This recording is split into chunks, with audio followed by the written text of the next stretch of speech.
Hello again, and welcome back to Scott Reviews Things. We are at the SPINNAKER TOWER down in Gunwharf Quays, and we're supporting today people against parental alienation. Come through, sir. You're more than welcome. And you, sir. Are you making a curriculum? A vlog? A blog? Yes. What for? It's something called parental alienation. So where one parent and generally go through divorce. So when you go through divorce, one parent uses the child as the ultimate weapon. So they will denigrate you, or your wife would you would denigrate them. And what it does is it creates a separation between the child and the parent. So the child, for no decent reason on earth, doesn't see one parent. They become alienated. Sorry? They follow the same example of the parents. Exactly. So I'm an alienated dad, so I haven't seen my son in 4.5 years for the things that my yeah, believe me, I've thought about that. So it's a very hard thing to do. I hate to be separated from my family. It's a horrible thing. I lost my wife about 6 months ago. Yep. And that's okay, but we never had any difficulty. We'd be a bit difficult in a relationship. I understand that, and you can understand that. Yeah, of course you can. But we sorted them and kept it together. Yep. Because of the family is important. More important than that. And you know that. And it's hard, isn't they? How's your laddie? Is he taking it badly? I haven't seen him in 4.5 years. I had joint custody. Joint custody. There were 10 breaches of the court order. I took her back to court, but the things that she was saying to him, you're powerless. And the trouble is in this country. Yeah. Yeah. The trouble is in this country, the family court is broken. It's a broken court system. So and unfortunately, generally, being a father, I have less rights than the mother. You're irrelevant. Oh, I am irrelevant. All I am. When it comes to money. I was about to say that. It's a money thing, unfortunately. But you can't say that because, well, you can say that, but they don't want to hear that. Why don't you tell it as it is? It's fucking money. I pay £350 a month for my son when I don't see him. And the woman, in my case, my ex-wife's a criminal because she's broken a court order, but they don't do anything about that. Why? You must do something like that. I had, so in my case, I had evidence of messages that she was sending to my son. I presented him to the court, derogatory, making him feel that he shouldn't be with me and my wife, telling him to make himself sick so he wouldn't come round. I gave all the evidence to the court, and they were more concerned that I was looking at my son's phone. You must get a better lawyer then. Well, I had a barrister, and they're £1,500 a day. It doesn't make them fucking good. No. It doesn't make them good. I've been in business all my life. Yep. I've had good lawyers and bad lawyers. I've had good lawyers, very good lawyers. Yep. Dealt with good things and dealt with them that fairly. But some of the lawyers, I wouldn't fucking push them. No, and the trouble is... You better do it yourself. Yeah, exactly, and that's what I did in the end, and obviously it still didn't work, unfortunately. Good luck. What's your name, sir? Ian Thompson. Ian, absolute pleasure meeting you. Have a great day. My name's Scott. Scott, when's your blog on? It's called Scott Reviews Things on YouTube. It'll be up probably tomorrow. Scott on YouTube. Yeah, Scott Reviews Things. Just put that into YouTube and you'll find me. Take care, son. And you, sir. Have a good day. Hello. What a lovely man. Yeah, so I got slightly distracted there. People against parental alienation. Parental alienation is a situation where one parent manipulates or coerces a child into developing negative feelings or a rejection of the other parent, often during or after a divorce or separation. This manipulation can take various forms, including making negative comments about the other parent, limiting contact, or encouraging the child to believe the other parent is bad or dangerous. The alienating parent may engage in behaviours including bad-mouthing the other parent in front of the child, preventing or limiting contact with the other parent, encouraging the child to take sides or believe negative things about the other parent, making the child feel guilty for wanting to spend time with the other parent, and creating a narrative that portrays the other parent as bad, dangerous, or untrustworthy. And the consequences of this are emotional distress and trauma, not just for the parent, but more importantly for the child, difficulty forming healthy relationships, again, the children, feeling guilty, loyalty conflicts and anxiety, and long-term psychological problems. So I've come down today with Wanda, my wife, and we're supporting people against parental alienation. And I'm going to get to this guy in a minute. I don't know who he is. A guy that wanted to speak to me. And people against parental alienation is set up by a guy called Simon. Set up back 2016. I think it's the biggest online presence on parental alienation in the UK at the moment. And they've got a mission, and their mission is to counter the family law industry by offering free support and resources to promote equal parenting in the best interests of the child, to create a presumption of equal parenting rights and responsibility after separation, to force legislative change that removes the barriers that aid parental alienation, to create greater deterrence for false allegations and acts of abuse, to have parental alienation be recognised as a criminal offence. I live in hope of that. And to raise awareness for parental alienation and minimise the negative effects of alienation. SPINNAKER TOWER at 7 o'clock tonight is going to be lit up in green as part of the campaign. It's a subject, unless you're touched by and affected by parental alienation, then you're probably not even going to be aware it even exists. I've got a chap here that stood beside me. What's your name, sir? Paul. Paul.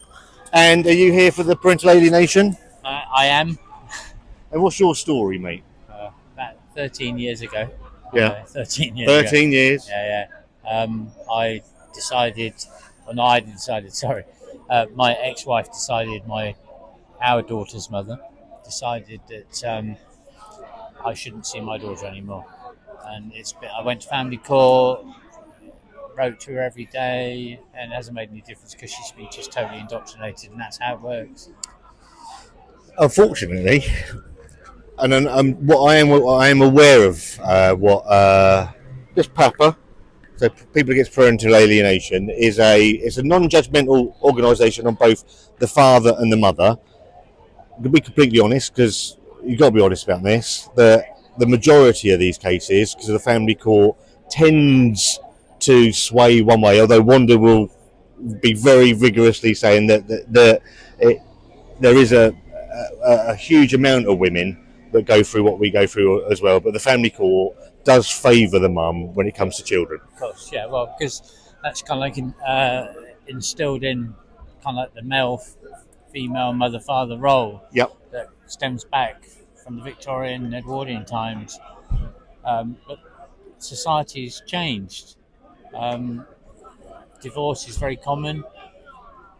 People often move on, either with other partners, other children, and oddly enough, I do have a stepson. Yep. And he absolutely adores me, you know. And I also work with children. I have an enhanced DBS. Yep. So I know I'm not a risk, but I know I'm not a risk. I don't need a piece of paper to tell me I'm not a risk. But society allows this to happen, and it's just too easy for it to happen. And also what the alienator does is indoctrinate the children and all the family, and the child is put in a position where it can't really move. Well, they have to choose, don't they? Ultimately, it comes down to choice for the child, and a bit like for me, I think this is like water. It will choose the path of least resistance. Yeah. Water is lazy, so it'll always take the shortest course, and the easiest route. Yeah, and the irony is, I was indoctrinated as a child as well. I mean, my story is very complicated, and I won't bore the listeners or the readers or the watchers with that story, but it's just really ironic. And there's a lot of divorce in my family, but I think people take sides, but that's all part and parcel of the indoctrination. Mm-hmm. That what they see is what the mother does, and they think, well, if they're prepared to do it for the father or to the father, then they'll do that to me. So they kind of like keep stum and they watch from the sidelines. And yes, sir, no, sir, 3 bags full, sir. I do believe that my daughter will come back into my life when she's ready. How old is she now? One day. She is 22. Okay. Last time I saw her, she was 9. And there's an irony here, because she's probably been told that I don't care, but she's not allowed to find out if I do care. And of course, my absence just reinforces that false belief. And parent alienation stems primarily on false belief. It's also the fact that I think, as I just read out as well, that it's still not recognised as a criminal act when I have text messages. I think I said it to the guy, Ian, that went past there. I had text messages from my ex-wife that I took from my son's phone that were they are nothing other than emotional abuse for making him feel guilty for spending time with us. I presented them to court, and they were more worried that I looked at my son's phone. Yeah. Which you can do. Which you're allowed to do. If you've got concern over your child. Well, at the end of the day, if they're under 18, Yep. then And I was the bill payer. He was 12. it doesn't make any sense. It's totally nonsensical. Yep. There aren't any winners here, really, and the alienator is not a winner per se. They get the spoils of war, so to speak, but there aren't any winners here. Everybody's a loser, and the biggest loser, oddly enough, is the alienator. Really, using the term loser as a loser, basically. So you've not seen your daughter in 13 years. How do you cope with that? You take each day as it comes. You have to. You have your good days and your bad days. I'm very fortunate and I have some very good friends. Yep. And I make sure that I keep in touch with those friends. Some of those friends know my daughter. And you just have to tell yourself one day, it's not a false hope, but you just got to keep believing. Do you do what I do? I don't think about it. So I put it away in a little box because, like yourself, I've got two stepdaughters. Yeah. I've been very lucky I met Wanda. I've got two stepdaughters that I get on absolutely fabulously, which sort of probably didn't help my situation in the great scheme of thing as well, because obviously he's moving into a ready-made family, and Mum obviously didn't like that he got on with my now wife. So, and it's almost another weapon to use and to dig at. If she had a legitimate reason, like you was like heavy on drugs or something like that, and you was a danger, then fine, that's understandable. I agree. I completely agree. But when there isn't, I lock it away in a box because it destroys your mental health. No, absolutely. So I focus on doing other things, and that helps.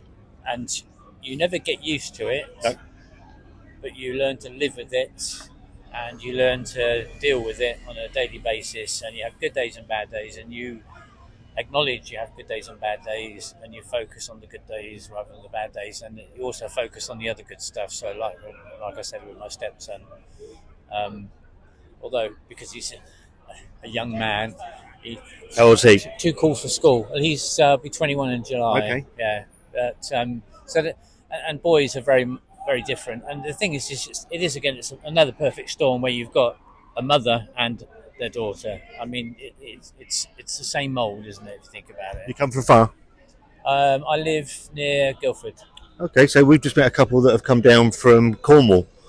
So it looks like there's people coming from far and wide for this. So that's I mean, we're local in Portsmouth, so it's nice to see that. Hopefully, that there'll be a few people here this evening. Yeah, we somehow we need to get it on the agenda, and I think the best way to do that is find somebody famous, inverted commas, that will raise the profile. Because the thing is, I just feel that we're often screaming into a vacuum. I think this is one of these things. Unless it actually affects you, you're not going to be interested in it. No. Don't get me started about this child maintenance service.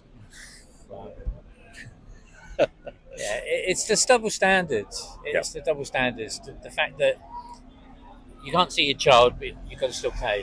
Yep.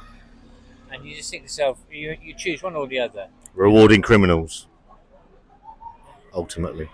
But the thing is I've got an enhanced DBS. I'm not a criminal. No, I mean, no. I'm rewarding her because she's a criminal because she's broken the court order. Yeah, no, absolutely. But it doesn't matter what the court order says.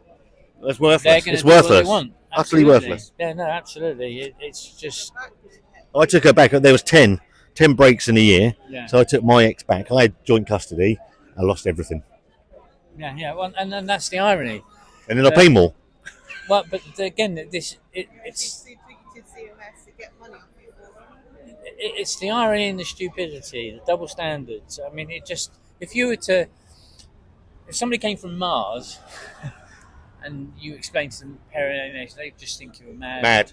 It doesn't make sense, does it? It doesn't make any sense, no, because it doesn't make any sense. It's as simple as that. Because when you meet somebody for the first time and they ask you, "Oh, have you got any family?" and you tell them you have a daughter, "Oh, how's your daughter?" and you tell them, "What's her name?" and you tell them the name and all the rest of it, and then you somehow have to tell them you don't see them anymore. And then do you feel like sometimes when someone asks you that, you're then justifying to them that you've done nothing wrong? Well, you have to, because people will always think that you have done something wrong. Because why would you not be allowed to see your child? Madness, isn't it? Well, it is, and it takes two to create a child. It doesn't mean to say that you have to stay together, and you should put the child first. And when somebody understands where you've come from, then they should be working even harder to make that not a repeat of your own past. It's ridiculous. Sadly, it comes down to wanting to hurt that person and money. Well, at the end of the day, weaponising the child. Weaponising that child. Weaponising the child. It's the easy thing to do. It doesn't take any intelligence to do that, does it? Nope. Well, absolutely pleasure. My name's Scott. Hello, Scott. This will be on YouTube tomorrow. So I've got a YouTube channel. Scott reviews things. I've done a lot of stuff around the child maintenance service, other bits and pieces. So we're heading over to the Shepherd Castle. I don't know if you're coming. But yeah. Well, I've got another meeting, but I can quickly pop in for a drink, can't I? Because I think there's a load of people sort of coming that way, aren't there? So I think that's where everybody's meeting. Yeah, so. well, if you don't mind. Yeah, you're more than welcome to join us. And we'll see if we've got any other people we can have a chat to. Right, I'm joined now by David. Nice to meet you. Another very interesting. You think you're the only person, as well, David. It's, let me put that there. I think we should catch both of us. When you go through parental alienation, it seems such a lonely place. Yeah. And so David's going to tell you a little bit about your story. So, what stage are you at? Have you got a son, a daughter, kids? I've got 3 children, a son and 2 daughters. The eldest one turned 13 at Christmas. The youngest turns 9 next week. It's coming up to a year since I last seen them. Literally, it's quite bizarre. I went out to work the morning on the day of them disappearing. Went out to work, no indication, no real knowledge of what's going to happen. In fact, it's supposed to be a wedding anniversary the next day, so I had stuff ready for that. Got on to work, came up, finished early that day because we got ahead of the job. Got home. Initially, when I got home, I thought, I've forgotten something. They must have some kids club or some school. So you got home and the house is empty. Yeah, and I thought, what have I forgotten? So I sent the message going, okay, hands up, what have I forgotten? Nothing. Next thing I'm thinking, where's my dog? Because normally when I walk through the door, the dog will be all over me, and I'm like, seems a bit quiet in here. So I started in the room doors, the living room, nothing, because I came through the kitchen because I brought the bike, I came in the bike, got up the stairs, opened the kids' bedrooms, just broken furniture, opened the air bedroom, just broken furniture. So my next question was, the only message I could send at that point was, are you all safe? Yeah. No response. So next day, going to work, chat with a few colleagues where I work. Divorce and separation is quite common for our backgrounds. And they offered me some advice, and they said, well, if it gets 24 hours, you'll have to ring the police to find out if they're alive. Yeah. All I got back just on the 23-hour mark was yes to are you okay? So that was the last time I officially saw them. And how long ago was this? That was the 12th of May last year. Okay. By chance, in June last year, we were walking down the street down towards... So you had no idea that your marriage was in trouble? No. Nothing? The only indication, and it's only with hindsight now, and it should have been clear at the time, was a few weeks earlier, as my youngest daughter had come up to me going, Daddy, I've seen my new bedroom, which weren't really anything to ring alarm bells because I was leaving the Navy at the time, and we had to leave our service families accommodation to move to a private address. So that weren't really anything that was registered with me as alarming. And then my eldest son went to you're grassing, and then my ex-wife at the time explained it away as nothing to worry about. But that was about 2 weeks before it all happened. And with hindsight, I'm like, I kicked myself because I'm like, that should have screamed at me to question more that there was something going on. Yeah. The hardest thing for me was her mother and her brother, who I put roofs over their head when they lost their place to live through their own events in their life, knifed me in the back over it. And the only time I've actually seen them was they drove past me down the street. And the only reason they drew my attention was, you know, when someone's panicked in the corner of your eye and you catch a panic movement from the corner, they drew my attention. I don't know what they think I'm going to do. They crossed the side of a dual carriageway to me in a car. And I was on foot. But anyway, they just drove past me. They had their heads in the iPads, so they didn't see me. But that's the last time I saw them, which was June last year. So when was the last time you saw your kids? Properly saw them was the 12th of May, 2024. Do you know where they live? No, somewhere in Portsmouth, all I can assume. I know that they were still going to the school they were going to because they disappeared without leaving a forwarding address for mail when they left the previous property. And I got a letter from the council about my middle daughter going to high school because she's got learning difficulties. She needed a send place. So this is in August, they sent the letter out. So contacted the ex-brother-in-law, there's 5 messages, and the ex-mother-in-law to say, look, I've got this letter, don't care who you send to get it, if you don't want to see me, that's fine, but you need this letter because she needs to get processed. Never got anything back, sent messages about it, nothing back. So all I can assume is they've dealt with it some other way, but yeah. I've even got a bag of stuff that when they hastily moved out that day, they'd left behind the kids' toys, photographs of her godchildren from before we met. And yeah, I've offered to give it back, or I even said, if you've got a neutral third party just wants to come and collect on neutral territory, I'm willing to do that. But nothing. The only comms I've had with her was November when I got the lawyer's letter full of lies. But So so she's obviously applied. She got herself a solicitor and a lawyer. Eventually, yeah. Eventually, are you in the process of going through court? What stage are you at now? So immediately when this happened, because I'd known other people who've gone through this, and the time between splitting up and filing to start the legal process has been used against them. Literally within the first week, I rang a solicitor up to get legal advice. Yep. The advice was, we need 100 quid before we talk to you. But Thank you. I paid the 100 quid, as you do. Yep. Got the advice. Then the advice was basically, thank you, we'll log it, but we won't do anything until you get £1,000. I was like, well, I don't have £1,000. So fortunately, worked a bit of overtime, got the money together, paid the £1,000 by the August, and the lawyer went, have you got an address for it? Well, no, if I did, I wouldn't be contacting you. Yeah. So she Well, went, that's part of your job, isn't it? yeah. So they went, we'll charge you 300 quid from the £1,000 you paid us to write a letter.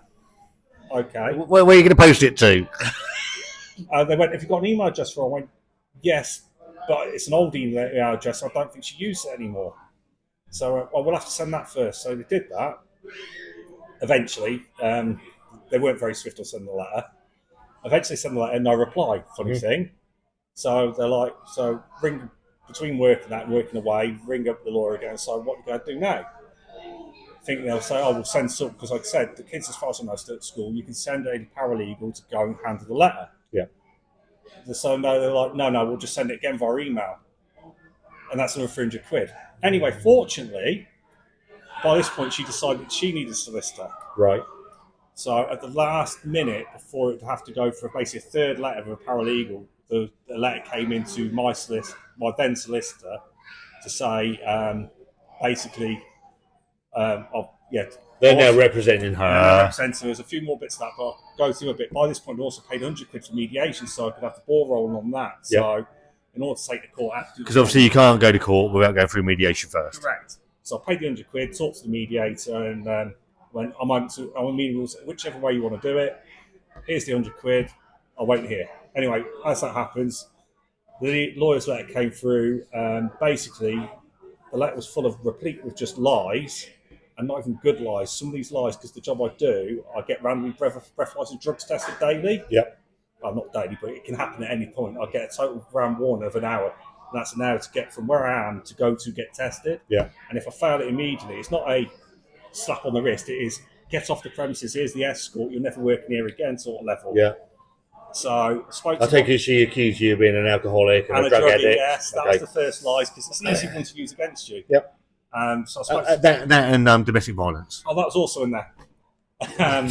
Literally, it was straight at the playbook because before this had even occurred, I'd gone on Google, typed in what's the most common things to be said. So you're expecting that already? Yeah, I was already prepared for it. Don't get me wrong, when my solicitor was ringing me up telling me this, the steam was coming out my ears. Because the solicitor's opening statements, are you going to fight the divorce? I went, well, what's the point? Would you fight someone who's just lied that heavily against you? So I spoke to my solicitor. She said, if you want to go forward with this one, you can do it yourself, where you just pay for the court case, but we advise you need a barrister because she's going to have a barrister. £1,500 a day. £1,500 for a cheap one. So I said, well, if I have you as well to help organise the case, they told me the cost for that. I went, will that make a difference? She went, no. So I must admit the law at least advised that properly. That cost you 300 quid. That's the last of the £1,000. So, so at that point I cancelled the lawyer. Yeah. At the moment, I'm not taking it to court purely because I just don't have that money.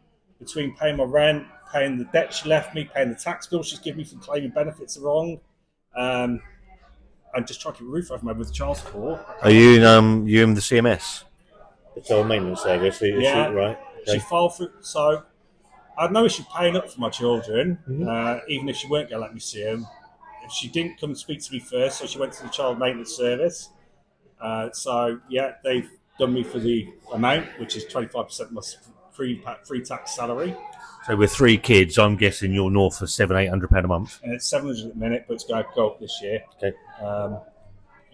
Once you take that into a monthly plus £1,000 a month on rent and plus the bills you can't escape, you're not left with anything to try and feed yourself and keep a roof over your head. So, I'm better off than most because fortunately my job is reasonable. Yeah.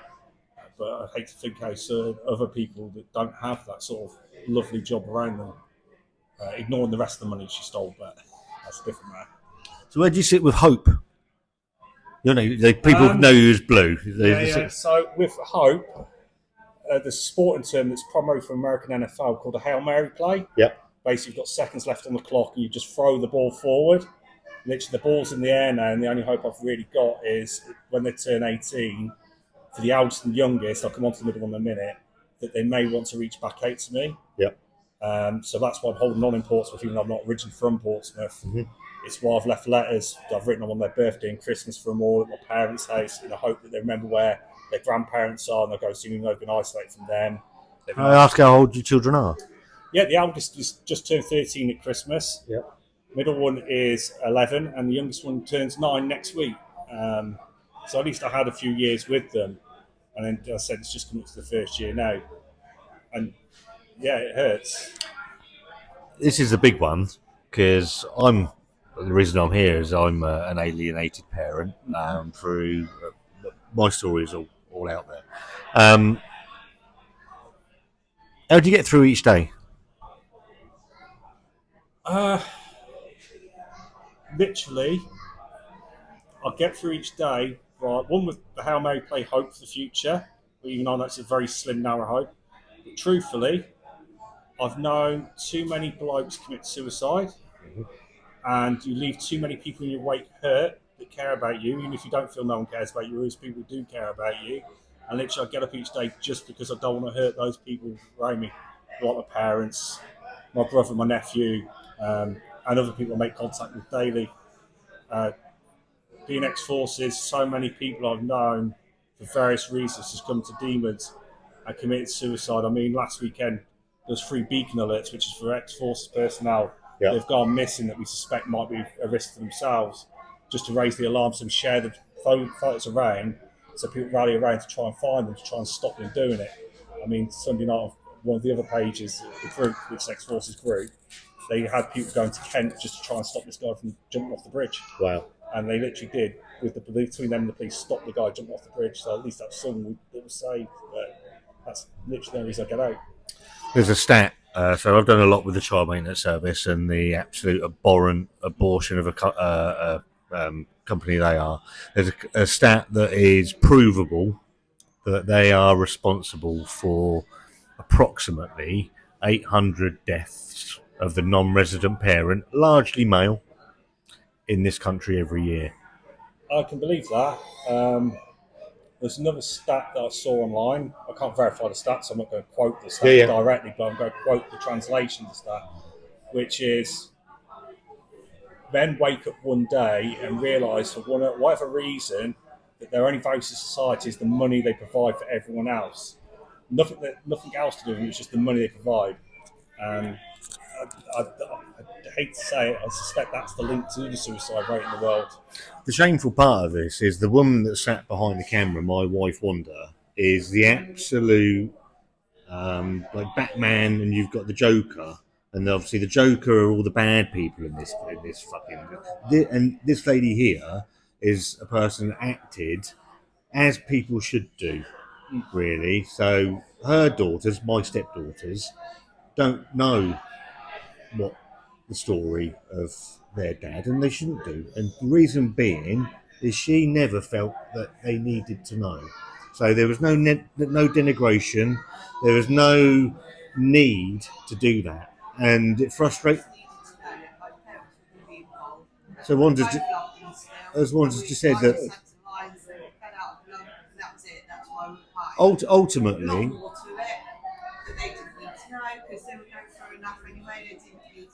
So Ultimately, the child should have no bearing in an adult's decision of whatever they do. But what they become is that weapon of mass destruction of what can cause the most damage, and it destroys people. So that's the right way it should be. And strong person, we don't know your full story, but I'll say that. I'm going to spin back to a different story and go back. My mum's not going to thank me for saying how old, but 60 years ago. So it's 1960s. Catholic Irish family. My late granddad, drunk, decided to beat on his wife. She threw him out. Very strong for the 60s, throw your partner out. But my nan's strength was that she never stopped my mum from seeing her father or being with him, even though you could argue in that case she should have, but she never did. So that shows there are, even back then to now, there are people capable of doing the right, and it shouldn't be that difficult. And I wish you luck. Thank you. I do wish that. And I know you work around. I know you're not from around here. We met a couple that have come from Cornwall. Paul that I was talking to, he came from Guildford. I know there's people come from Lymington, and it's incredible. It really is. It's like by accident I found out about this tonight. So, and the thing also is, and I think I've said this to a couple of people now, it's one of those subjects that unless you're in the middle of it, parental alienation, you've got no idea how destructive, not just to children, but to people like yourself and the huge amount of people that are turning out, because it's so destructive. Yeah, I mean, my nephew, he's only 6, bless him. He keeps asking where his youngest cousin is, which is my youngest, because they were very close. Even though he lives in London, they're still very close, and he misses her still. How do you explain it to a 6-year-old? It's madness. Absolute pleasure. Pleasure. Well, did you want to stop? So I've got another chap here. Respectfully, doesn't want to be filmed. I'm not going to identify him. He's not going to say anything that identifies him either, for his own reasons. But I think he wants to say something on this subject as well. So I'm just going to hand the mic over to him. Yeah, hi. Thank you very much for having me on this channel. Basically, there's so many men that are going through exactly what we're going through. Not just men, but women also, but majority are men. When it comes to court, it's very biased, and the only way that you can really speak out about anything and tell the truth is before it goes to court. So anybody that is going through what they're going through, it will help you to get your words, your story out there before the courts actually tell you that you're not allowed to speak, which is basically freedom of speech, and they take it away from you. I always call freedom of speech in this country the freedom to say what they want you to say. There is no such thing as freedom of speech in this country anymore. Yeah. So basically, the only way that am able to get this word out. I've worked with some A-list artists right now. They're very well known. In about a year or so, this track will be out, and I'm hoping and praying that when this does come out, because it's going to be for charity, one is that this is going to be going towards people that can't afford court cases. So half of the money is going to go back to people with, financial troubles. Because when it comes to it, most people will lose their jobs because of what the allegations. Most people will actually, when it goes to court for divorce, you lose your house, you lose basically everything that you own.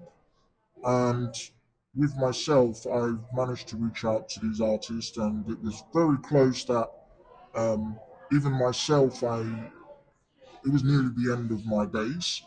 And thank God for one of the artists to reach out to me on that.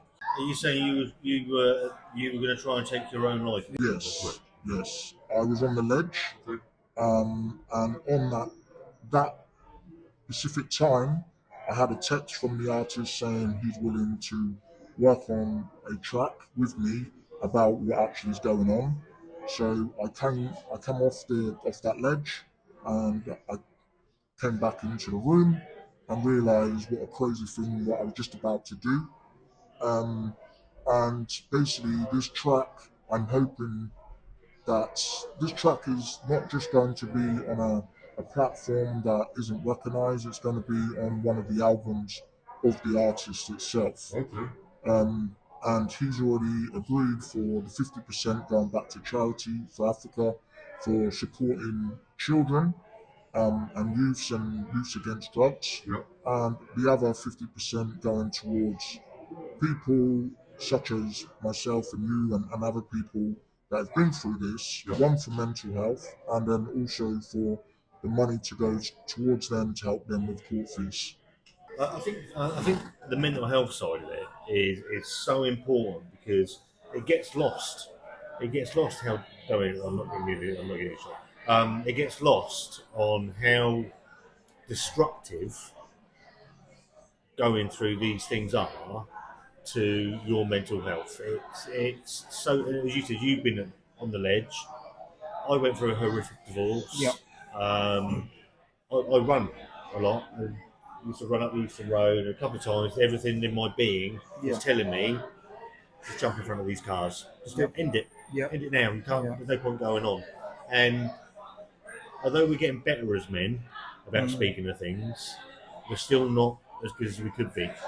And anything that can help like this, where, because again, you think you're the only one who's going through this, and it's not do things like this, where you see how many people go through something like this, and you're right, money, just the time you spend fighting, sorry, the lies, the absolute bullshit and lies that are told, that are damaging. They damage you, they damage your character, they damage your job, and it's horrendous, and they get believed. Yes. It's incredible.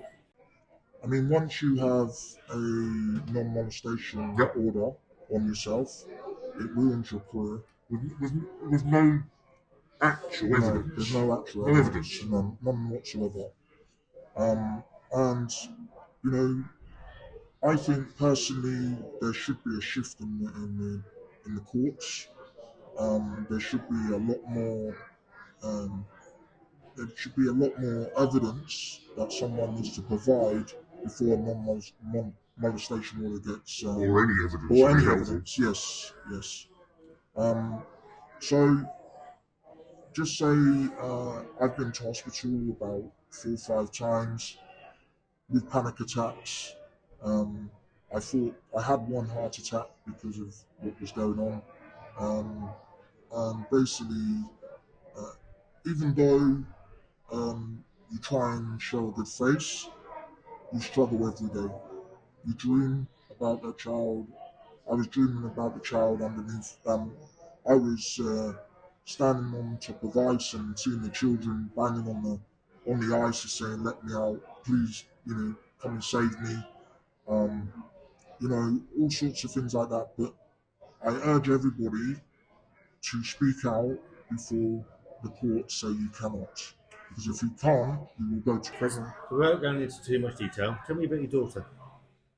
How Um, long have you seen her in? 5 years. Right, okay. 5 years. I have never done anything what they put down in writing. I did. It wasn't about the child. It was only about her. And because of her age and everything, they put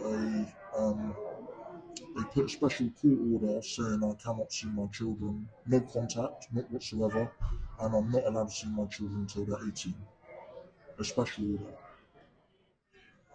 And How old is she now?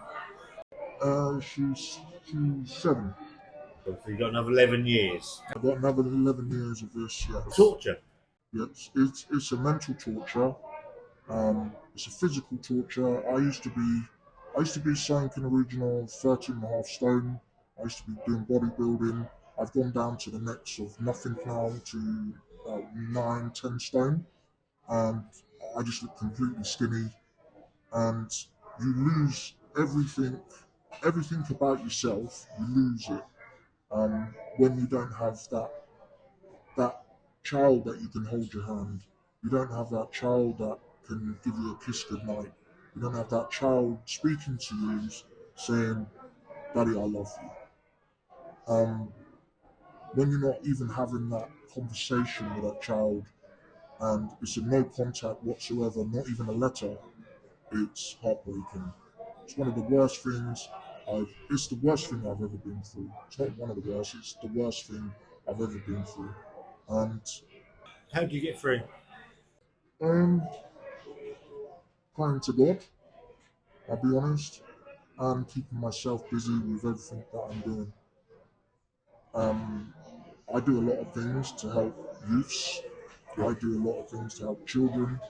Um, I do organisations and via music as well. I just keep myself busy.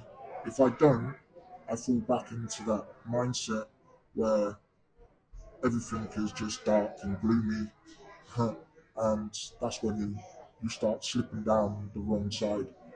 I've been in a situation where it's been twice now, and I I just hope and pray one day that I'll be able to see my children even on their wedding day. Um, and it's a horrible thing to say, but I'll be honest, this is the only person ever I've wished for something happen to them, like an accident. So it's a natural Also, reaction. It's a completely natural but reaction. I've never ever wished any harm on anybody in my life, and it is crazy because if a person that if they look at the whole picture, if a person can support thousands of children, can support thousands of youths, can do a lot of things that not many people have done, and gone to the extent of getting a track out there to say this is very unfair, Yeah. and in the message, Daddy still loves you. Yeah. How on earth, what on earth have I really done?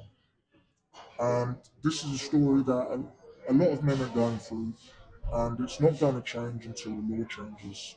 And I believe the law isn't going to change. It's not going to change until it's ruled, the country is ruled by someone that has been through it, um, or someone that has high power. I believe personally, someone in America is going to kickstart this off in a very strong way, and it's going to trickle over to the UK.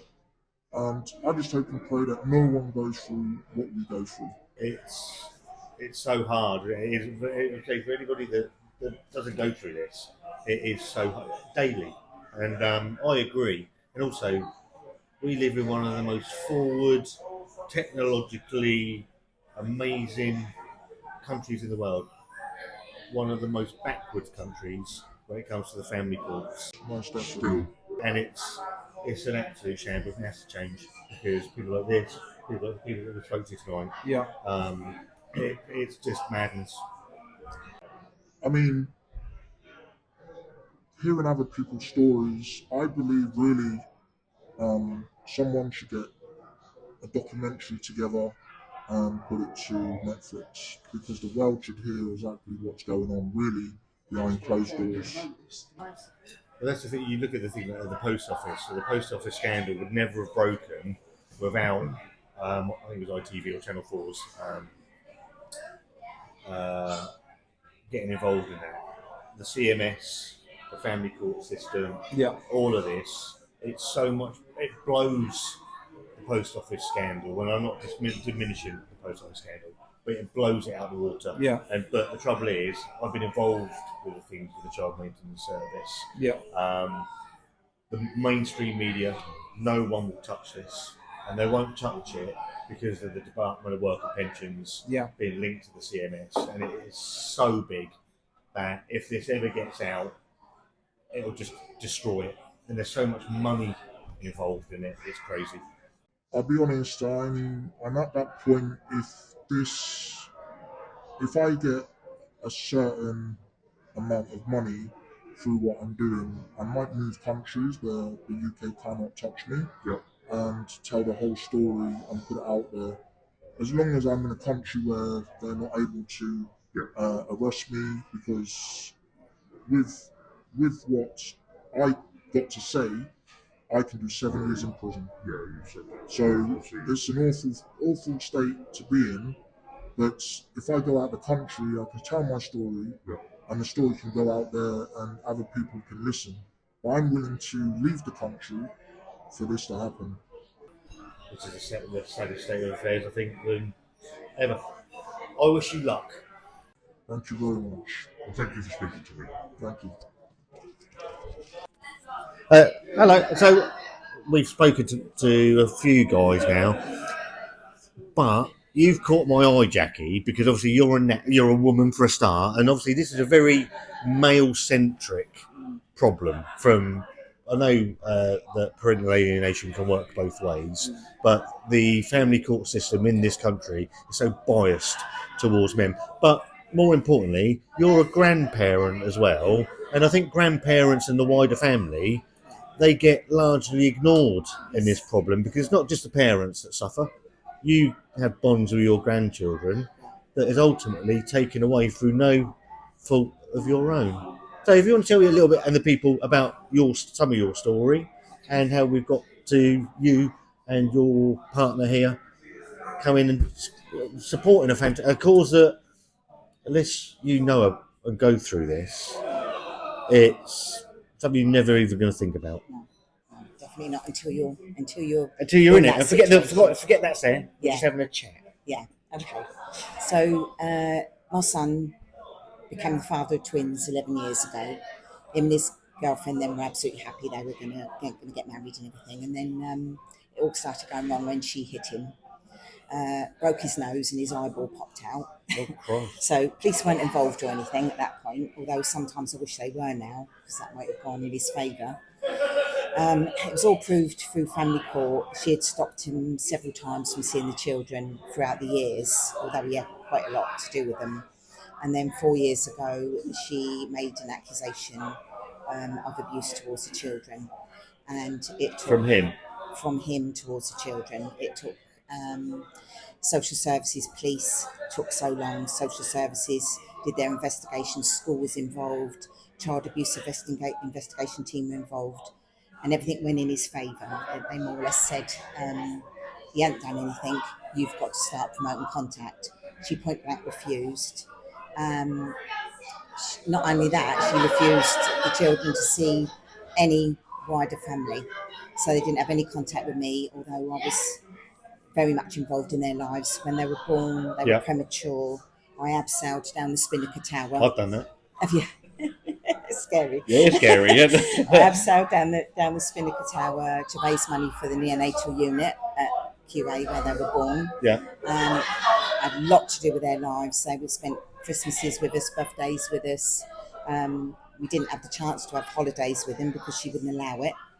And from there, it's been the last nearly 4 years of absolute horrendous, going through 2.5 years of family court. I supported my son, both did, through the family court process, which is terribly biased. Even though they knew what she did, they knew she was the abuser. Parental alienation was proved. The children had a guardian, Kafka's guardian, and a solicitor, their own solicitor, who tried to promote contact. And it ended up with a very weak order saying that he was allowed to send letters once a month and she had to promote contact with wider family.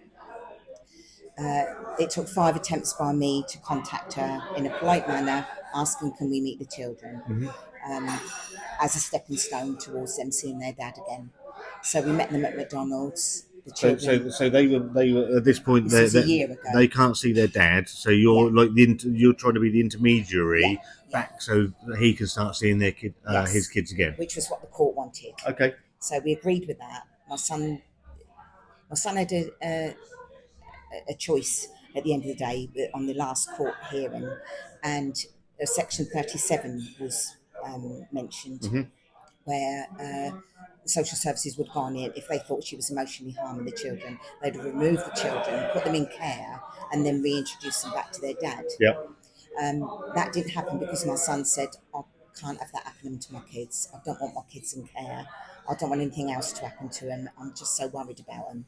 So he backed down, but agreed to this order that said that she had to, promote contact with wider family. I then contacted her 5 times. First of all, she's point blank refusing. I kept pointing out the court order to her. This is what the court expects of you. She did agree.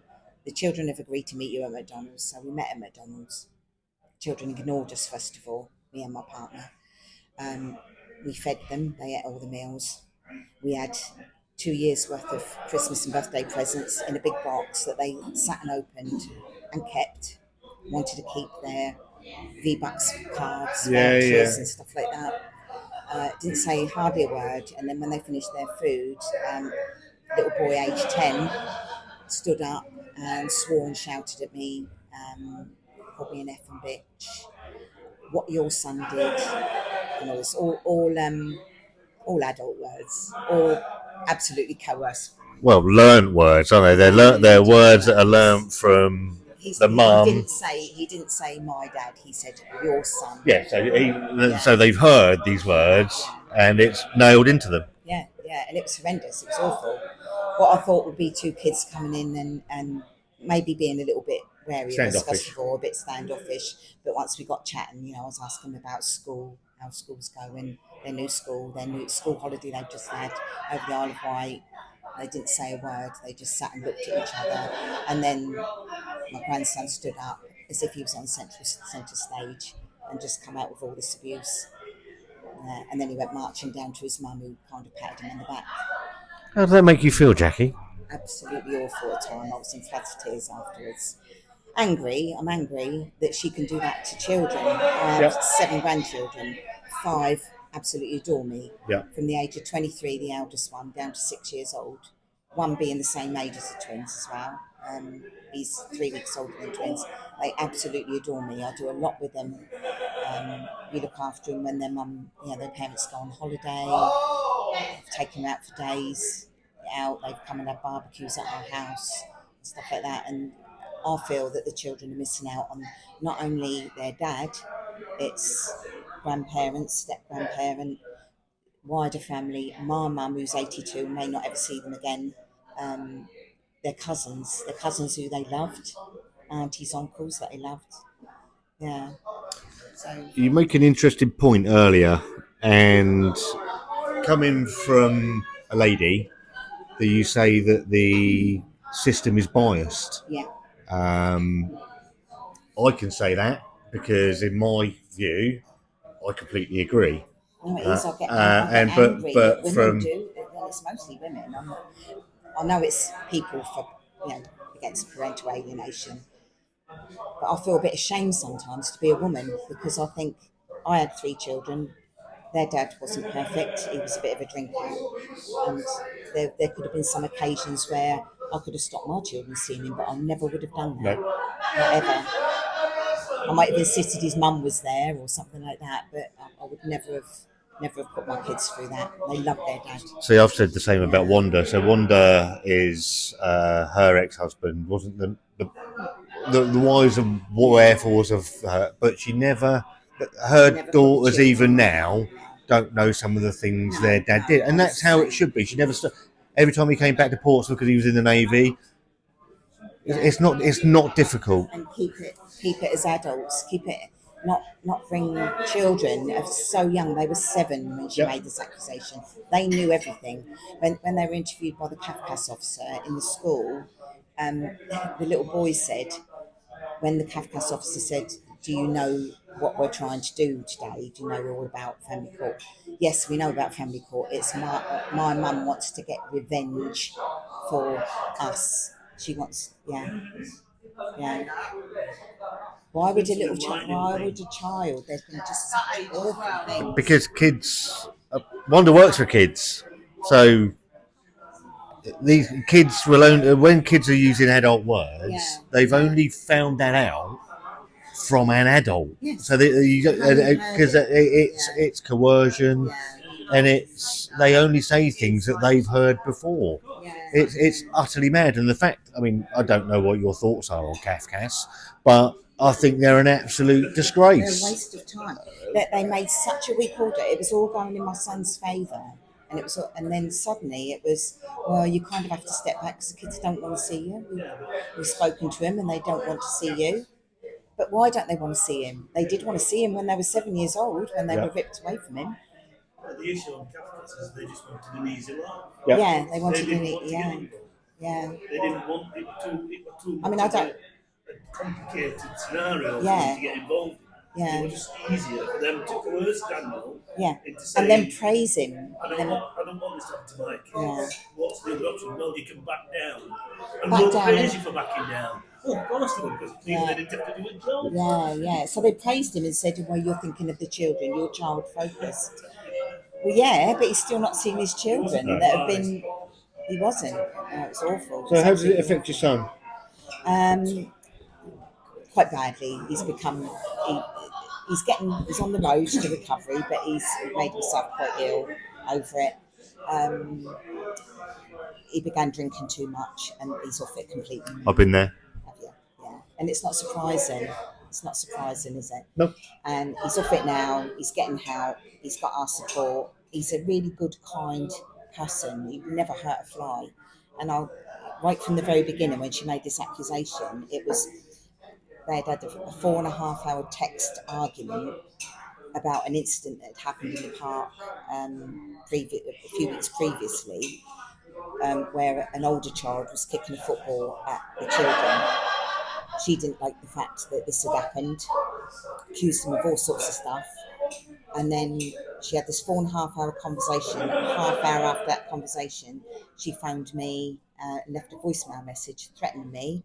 She was going to hit me, and your son is an effing paedophile. And it all escalated from there. School was involved. It was just awful, absolutely awful. So damaging. Yeah, so damaging. Yeah. So your son has no contact with his kids at all? No. It's not seen him. He has letterbox contact. We don't even know if they read the letters. No, they wouldn't even give him supervised because she wouldn't agree to it. And they were asking the children's opinions, and there was, children that had been coerced into saying all these awful things about all of us, not just their dad, about the whole family. I struggle to understand even now how we live in a society that's supposedly so technological. I can speak to somebody in Australia and I can see them. Yeah. But we can't live in a country that can't take a 6-year-old or takes a 6-year-old's word for gospel and can't see through the fact that it's been put there. The judgment at the end of the court case, the judge was saying, children, you know, they can be coerced to say things. We think that Daniel's version of events and all the proof that because they had a fact finding and everything, the proof was in his favour. Everything was in his favour. Yep. The only thing they did say is that he might have put them in time out inappropriately. So if everything's in his favour, Yeah. why is he in the situation he's in now? God knows. It's family court that's done it. They're not strict enough. They knew what she was doing, and They're not fit for purpose. It's worse than that. I mean, the police issue. Yeah, the police took so long. The police took almost 2 years. Yeah. On this, or 18 months. But they were looking at a video that she'd produced of her coercing her little girl to make accusations. They were in the process of setting up interviews with the kids to actually interview the kids. Yeah. And before that, the kid's mother sent both social services and the police a video that she had done. Yeah. Basically interviewing the girl, and she was quite clearly coercing her into answering these Leading. And when we actually saw the police report, shocking. A long time after. Yeah. But in the evidence we got, we saw the police report, and it was quite clear that they knew that she was doing that. Because they had taken this conversation from her phone Done anything about it. that happened just before the accusation. I mean, effectively, they said this evidence can't be taken forward. It's not evidence. Well, no, because it's not a true reflection of what's going on, is it? Yeah. But they waited another 6 months after that before to they actually close the case. Yeah. Wow. Yeah. So police, they said that they didn't have the staff. The courts kept It was ridiculous. you know, changing dates of court hearings and stuff like that. The CAFCAS officer hardly spoke to him really, and then she was made the children's guardian. Exactly. But you couldn't get a court hearing in family court until the police had completed their investigation. Yeah. And it took them 6 months after they knew for a fact that video was coercive action by the mother. Yeah. It took them 6 months after that to close the case. So it lost 6 months in terms of getting to family court. So by the time we come to the end of all the family court process, which was a year ago, it was 2.5 years through family court, and 2.5 years of those children being manipulated to hate. Brainwashed. Yes, to hate their family. It's brainwashing. On film. Yeah. I mean, we laugh about it, but it's not. Well, you laugh about it because it's laughable. It's laughable. It's crazy. It's just plain as And you think, when you go to family court, you think they will do the right thing. That's the best interest of the children. That's all they keep on about, is best interest of the children. Absolute rubbish. The social worker that was involved, she didn't want to appear in court. Oh, I don't remember the case. I don't remember the case. That was a good one. Surely it must be. It must be some notes somewhere. I would have thought. She'd seen the video, and she made a safeguarding letter to CAFCAS before the court case even began about this video. It's just another. It's just another lie. It's another lie. It's since I've been. It became too complicated a case. Yeah. It would have taken a lot of social services time. They would have still been involved now. Yeah. They would have had to spend lots of money in placing the kids. They didn't want to do it. No. And I feel now that those children are being psychologically abused, and I'm sure Mentally abused. 3.5 years down the line, would a child still be holding so much hatred in their heart unless it was pushed onto them all the time? Every day. Every day. Pushed down their throat. Yeah. And it's not just her; it's her family as well. Of course it is. Her sister, her mother. I had the probably her same. brother as well. My monkeys. ex-wife and her family, a campaign of hate against me. Yeah. All lies, all bullshit, and you live with the scars. Yeah. How old are the twins? 11 now, just turned 11 last week. I asked. I can't remember who I asked this. Hope. Do you have hope? Yeah. I hope that when they're older, they understand what's happened. I hope they read the letters, the things that we send them. We've just been on holiday. I send them postcards. We went to Africa where their mum's South African. Well, she's half English, half South African. So they were always quite fascinated with Africa. Yeah. We've just been and did a safari, so I've sent them a postcard, a letter, telling them what we said, seen and everything, and hoping that they may be able to read it, but I'm not sure that they ever read anything in the context that it's written. It's probably read to them. If it even gets near them, Yeah. it would be interpreted in a way that you haven't written it. Beginning of the year, apparently she sent my son an email saying that she's read all the letters to the children, and this is the reply that the little girl gave, and it was an awful letter that says, "Dear Dad, I can't even call you my dad. A dad isn't somebody that abuses their children. I hope you rot in hell." This is from a 10-year-old child, really sweet little girl she was, and I hope it haunts you for the rest of your life. And don't send any more letters.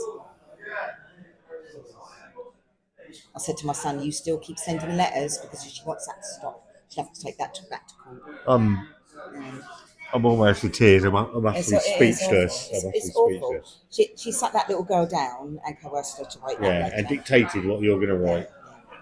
That wasn't coming from that little girl. Not in a million years. That's awful. Yeah, she's done it before. Yeah. She's done it before at school. Yeah. It's just awful. Those kids have just been manipulated to hate people that they once loved very dearly. Those kids used to run to us. So that's a horrendous story. I'm so sorry to hear of that. And I mean, we carry on and we have a nice life. We it's do always nice there, things, isn't it? but it's always there. It's always there. Yeah. So, and I make the most of my other grandchildren. My eldest granddaughter is 23 now, and she's got 2 little stepchildren, and whose parents are very young, and they co-parent perfectly. They have the children half of the week each. My daughter and the children's mother are friends. They go out together. They do what's best interest for the kids. They go to the children's school concerts and things like that together. And these are 23-year-old adults, not 30 and 40-year-old. When my son eventually got into a relationship about 6 years after they broke up, he was with a lovely girl who was a nursery nurse. That wasn't good enough. She didn't want this person anywhere near her children. She is a psycho. And my son broke up with her because of that, because he said, "I can't do that to her, and I can't, put me seeing the kids in jeopardy." And he was a nervous wreck the whole time. You're not going to get... I mean, Wanda's a preschool teacher. Yeah. So my ex-wife could add nothing on her because DBS check. Yeah, DBS. I work at the hospital. I have a DBS check. She didn't like the fact that my son Archie liked Wanda. Yeah. Can deal with it. The more people that love your children, the better. Better life, isn't it? Yeah, of course it is. Thank you ever so much for speaking to me. No, thank you. And I hope, I have hope. I don't have a lot of hope because my son's just turned 18. So you kind of hope that he'll have a mind of his own. I think things like social media. I don't have any. Maybe they get, when they get a bit inquisitive, when they get older and they're away from their mum a little bit more, maybe when they're at college or something. That's the bit I They've have. lost a lot of years. Yeah, we were close, really close. Yeah. 4.5 years. My son's kids absolutely adored him, and they adored us. Yeah. And it's not something you understand until you go through it. I mean, my partner's been living with me, so he's been through all this with me, support my son through the family court. He was even called as a witness with the fact finding. Yeah. Because she was saying that he turned up drunk at a kids' wrestling event. So during the fact finding, we asked the questions, dressed inappropriately apparently. So we asked the questions during the fact finding. He dropped him off at this event. He was there with me beforehand in our house. I ironed his shirt for him to get ready. He turned up at this wrestling event, and the judge even said to her witness, "So how did he turn up at the wrestling event if he was dressed inappropriately?" And she said, "Oh, I can't remember." So he said, "Well, what did he have on?" And said, "A leather jacket." She said, "A leather jacket." So the judge said, "Only a leather jacket?" So it was laughable. Yeah, I mean, witnesses that came, sister that came forward, then tried to approach me not long ago. I more or less told her where to go because I don't want to. Yeah, no. Yeah. I don't want anything to do with her or any of her family. It was the children, you know, that are just missing out. It's just awful. It's crazy. And the fact that they can get away with it is just beyond and she, comprehension they've to me. got aunties and uncles that adored him. You know, my mum, my brothers and sisters. Yeah, it's big family wide on our ranging, side. isn't it? Big family on our side. We're all good people. Yeah. Not according to our rule. Thank you so much, Jackie. Well, thank you. Yeah. Good luck, and give your son I will, my best as well, because it's. He's not been well. He's recently been in hospital, so he decided not to. But he's harmed himself really in a lot of ways. Emotionally, he's not very well now. He's 43. I could get so happy to maybe see him one day. Absolutely. And like you said, that hope. I find it easy to talk about now when it all first happened. You know, it's just in floods all the time. It's hard. Wanda. Thank you to everybody that's taken the time to speak to me this evening. Some incredible, heartbreaking stories of parental alienation. It blows my mind even now, even being a parent that hasn't seen their son in 4.5 years, that these stories can even be true in a modern world. So there's more to come on this. Please see the links below. Thank you very much. Wanda needs a pee. I've got to go. My mind's been blown. I thought I'd come back and wrap this up because I had to me and Wanda had to shoot off last night. What an incredible evening! What an incredible evening. Being an alienated parent, you think you're alone. There's no one else.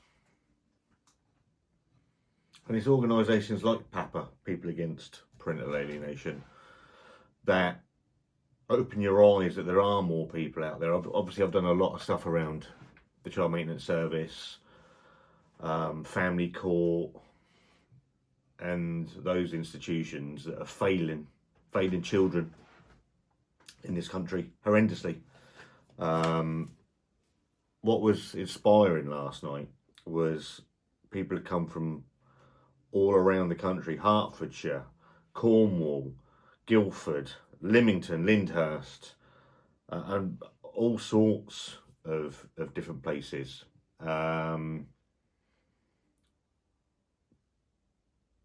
Seeing so many people sharing their stories, and thank you to the people that came and spoke to me. I didn't know what to expect when I went there last night, and I don't have the words. But people that know me know that I'm very, very seldom lost for words, but I don't have words to put into how it made me feel last night. Listening to what goes on out there, until there's change in this country, in the family courts, we need to make parental alienation a criminal offence, because these people are criminals. It's child abuse. It's orchestrated, coercive child abuse that affects children, it affects the parents, and it affects the wider family as well. And something needs to be done by the courts recognise this as child abuse. No parent, breakdowns of marriages, relationships, and the fallout from that could be hard enough. No parent has the right to denigrate and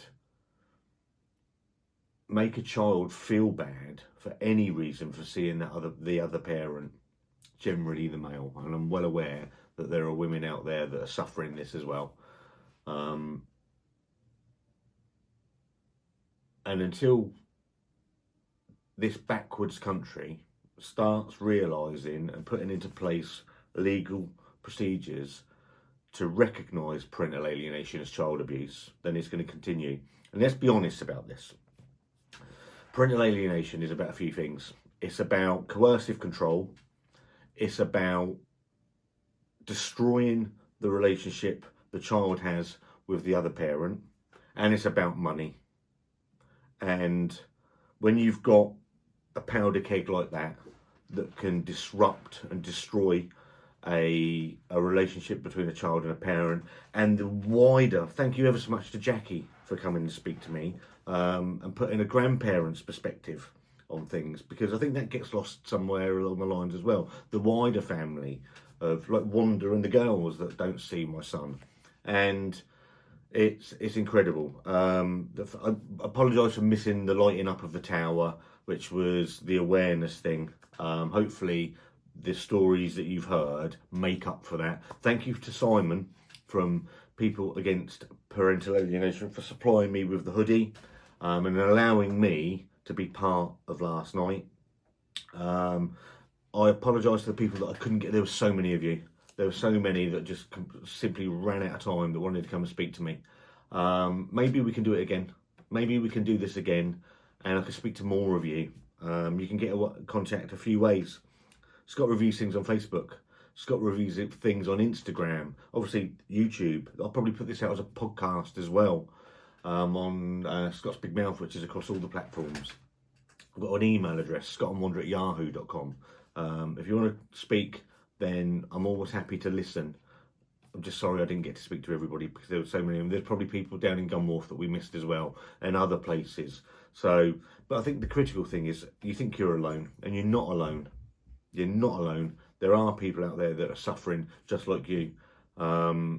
If this helps one person, then it's done its job. If it helps one child see what their parent is doing and destroying their relationship with their mother or their dad, then it's done its job, because this has to stop. It has to stop. It's child abuse, parental alienation, coercive child abuse. And hopefully one day we'll get to a situation where the courts actually recognise that. But there's hope. All the time that there's people, and we need to get this out there. We need to get this out to mainstream media. I know the BBC have touched on this and have shared this, and it's about time. It's about time that this very harmful child abuse stops, and it stops now. Thank you ever so much for watching. I know it's been a long video. I know it's been a hell of a subject. Please share this with friends, family, anybody that you know that thinks, because it's one of those things, unless you're involved in it, you don't realise how damaging this is. And the bigger we can get this out there with things like Papa and other things like that, then we've got a chance. We've got a chance to see our children again. And that's got to be the ultimate goal here. See you soon.